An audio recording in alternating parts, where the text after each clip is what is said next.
Wajah Ventian dan lainnya nampak kusam saat melihat itu. Mereka segera menyadari bahwa jaring darah raksasa yang terbentuk dari kabut darah pekat ini adalah domain yang dilepaskan Iblis Gorli. Di dalam domain, mereka jelas tahu kekuatan mereka akan ditindas. Namun di sisi lain akan meningkatkan pertahanan dan kekuatan menyerang Iblis Gorli.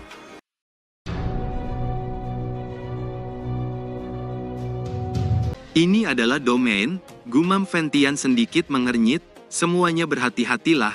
Kita harus mencari kelemahan domain ini dan menghancurkannya, kata Ventian. Semua orang perlahan mengangguk saat mendengar itu. Kalian tidak akan mampu melakukan itu, kata Iblis Gorli menyeringai. Segel di tangannya berubah dan kabut darah nampak bergoyang sebelum memasuki kelima sosok jubah hitam. Saat berikutnya tubuh kelima sosok jubah hitam nampak bergetar ketika kabut darah melonjak keluar dari tubuh jubah hitam sebelum akhirnya berubah menjadi puluhan sosok jubah hitam di depan tatapan terkejut kelompok Ventian. Meskipun puluhan dari mereka adalah Bansian, jelas mereka memiliki kekuatan yang tidak dapat diremehkan saat mereka menyerang bersama. Serang dan tangkap mereka, kata Iblis Gorli memerintahkan. Begitu suara itu jatuh, gelombang fluktuasi doci yang mengerikan segera meletus dari puluhan Bansian saat mereka menyerbu ke arah kelompok Ventian.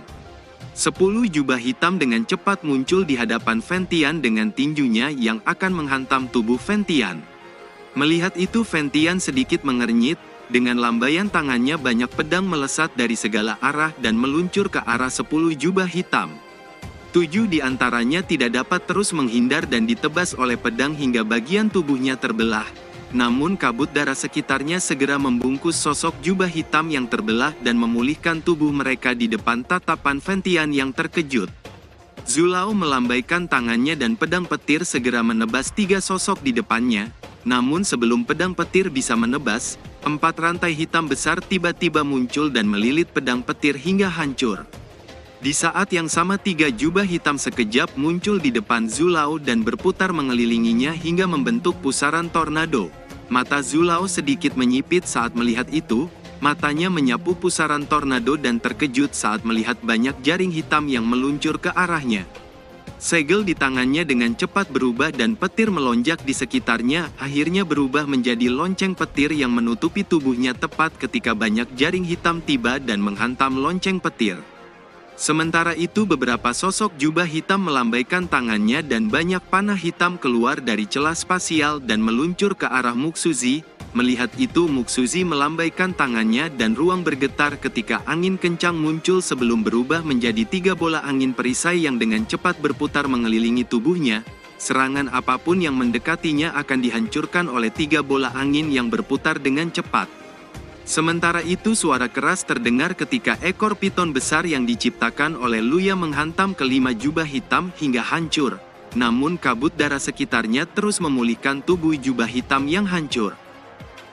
Pertarungan sengit terus terjadi dan banyak tubuh jubah hitam yang hancur. Namun seberapa banyak pun tubuh yang hancur kabut darah terus memulihkan tubuh mereka, bukan hanya tubuhnya yang pulih, kekuatan mereka juga menjadi sedikit lebih kuat. Sial, mereka sengaja menguras kekuatan kita, apa yang harus kita lakukan, kata Molin dengan geram. Beberapa ledakan keras terdengar ketika pedang Ventian menghantam 5 jubah hitam hingga hancur. Di saat yang sama dia mengulurkan tangannya dan mengepalkannya, segera beberapa pilar cahaya besar melesat dan menghantam kabut darah hingga tersebar. Jangan biarkan kabut darah memulihkan tubuh mereka, kata Ventian dengan dingin. Muxuzi dan lainnya terkejut saat mendengar itu. Ventian akhirnya menemukan titik kelemahannya. Selama mereka dapat menghalangi kabut darah memasuki jubah hitam, mereka tidak dapat segera memulihkan tubuh dan tersebar menjadi kabut darah. Kilatan dingin melintas di mata Zulao dan lainnya saat melihat itu. Doci melonjak di tangan mereka saat mereka dengan kejam menyerang kelompok jubah hitam. Dalam beberapa waktu semua jubah hitam akhirnya berhasil dihancurkan. Saat berikutnya, tatapan kelompok Zulao dengan dingin berhenti pada Iblis Gorli yang melipat kedua tangannya di depan dada. Iblis Gorli hanya menyeringai saat melihat itu. Segel di tangannya berubah dan kabut darah di dalam domain nampak bergetar sebelum berubah menjadi beberapa sosok yang menyerupai kelompok Ventian yang nampak begitu terkejut. Tipuan apa lagi ini? Seru Molin terkejut. Kemarahan segera melonjak di wajahnya. Mereka telah kehilangan banyak tenaga saat menghancurkan pasukan jubah hitam, dan baru saja akan menghela napas lega. Namun musuh baru yang lebih kuat kembali muncul di hadapan mereka. Ia jelas tahu menghadapi lawan baru yang lebih kuat tentu akan menguras lebih banyak doci dan melelahkan. Hal ini adalah pertama kalinya terjadi saat ia mencapai Douxian. Dengan marah, Molin melesat dengan tinjunya yang akan menghantam sosok yang mirip dengan dirinya. Namun senyum dingin muncul di wajah Gorli saat melihat itu. Sementara itu sosok yang mirip dengan Molin membentuk segel di tangannya, mengikuti segel tangannya yang berubah, ruang sekitarnya nampak bergoyang ketika kabut darah dengan cepat menyapu ke arah Molin yang melesat. Saat Molin merasakan kabut darah yang menyapu ke arahnya, pikirannya menjadi sedikit linglung, ketika beberapa fluktuasi emosi kebencian, kemarahan, kesedihan, memasuki benaknya. Jejak emosi yang berbeda langsung berubah menjadi cahaya yang menyilaukan, membuat gerakan tubuhnya menjadi kaku. Di bawah taktik pengendalian jiwa iblis Gorli, musuh kuat apapun akan sulit terlepas darinya. Apa ini? Gumam Molin sedikit terkejut dan menggelengkan kepalanya.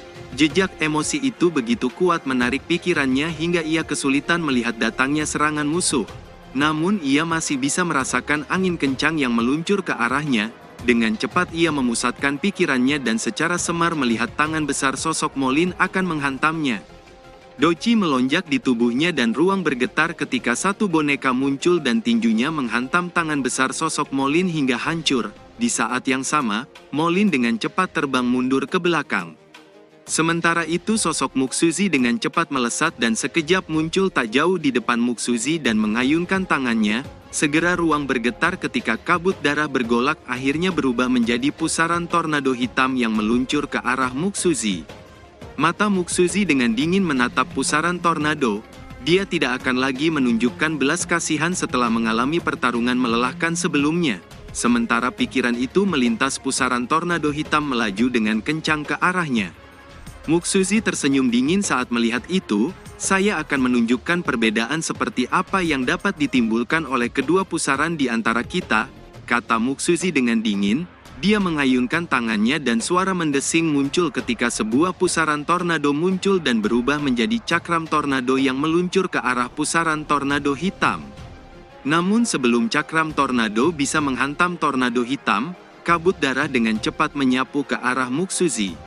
Sama seperti Molin, saat kabut darah menyapu ke arahnya, pikirannya segera menjadi sedikit linglung, dan beberapa fluktuasi emosi kebencian, kemarahan, dan kesedihan memasuki benaknya.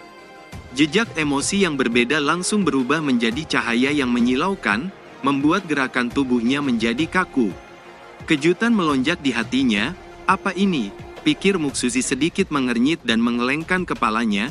Ia bisa merasakan perasaan kabur yang memasuki benaknya sekaligus merasakan bahaya. Dengan cepat tubuhnya mundur ke belakang dan menghindari pusaran tornado hitam. Mata Fentian dengan cepat menangkap apa yang terjadi di depan matanya. Namun sebelum ia bisa berpikir jauh, sosok Fentian yang lain tiba-tiba melesat dan muncul tak jauh di depannya dan berteriak dengan tajam, "Pengangkatan pedang, langgar aturan dengan satu serangan pedang." Teriakan itu benar-benar mengejutkan Fentian. Bagaimana sosok itu bisa tahu? Sementara Fentian terkejut, dunia sekitarnya segera dipenuhi kabut darah, menyebabkan Fentian jatuh dalam jejak emosi. Di saat yang sama, energi dan cahaya pedang tiba-tiba melonjak sebelum berubah menjadi pedang raksasa yang menebas ke arahnya. Segera bila tajam cahaya darah melesat ke arahnya. Pengangkatan pedang, bagaimana sosok itu bisa tahu? Gumam Fentian menjadi sedikit linglung. Bagaimanapun teknik pengangkatan pedang hanya dapat dicapai melalui keadaan pengembaraan mental dengan bantuan metode rahasia. Selama ia mempelajarinya, banyak kekecewaan, kemarahan dan kesedihan yang dialaminya. Bahkan ia hampir putus asa. Pedang berubah menjadi satu, maka pengangkatan pedang akan mempunyai kekuatan yang luar biasa. Tapi bagaimana sosok itu bisa tahu? Pada saat ini, jejak fluktuasi emosi telah benar-benar membangkitkan perasaan mendalam di benak Fentian, membuat tubuhnya benar-benar menjadi kaku. Mata kelompok Zulao dengan cemas menatap ke arah Fentian dan ingin membantunya, namun mereka dihalangi sosok di depan mereka. Pada saat yang kritis ini, Satu suara spiritual yang keras tiba-tiba mencapai pikiran Fentian dan mengejutkannya, "Ketua Fentian, itu hanya ilusi." Pikiran Fentian yang linglung segera pulih saat mendengar suara spiritual yang keras itu. Kilatan dingin melonjak di matanya. Doci yang kuat segera melonjak di pedangnya saat ia berteriak, "Mati!" Segera ruang bergetar ketika satu pedang besar muncul dan menghantam bilah tajam hingga hancur. Sementara kekuatan tersisa melesat dan menembus dada sosok Fentian lainnya yang terkejut dan berubah menjadi kabut darah. "Kamu bukan siapa-siapa," kata Fentian mencibir. Saat berikutnya, dia mengangkat kepalanya, matanya tertuju pada tempat tertentu di udara yang berfluktuasi membawa suhu panas yang menyapu sekitarnya. Mengikuti munculnya suhu panas ini, kabut darah juga nampaknya perlahan menyebar. Senyuman tipis juga muncul di wajah Zulao saat merasakan suhu panas yang menyapu udara. Sementara itu di satu ruangan tersembunyi yang dipenuhi kabut darah, Cailin perlahan membuka matanya. Dia bisa merasakan aura familiar yang muncul. "Yaeyangku akhirnya datang," gumam Cailin dengan kegembiraan melonjak di hatinya.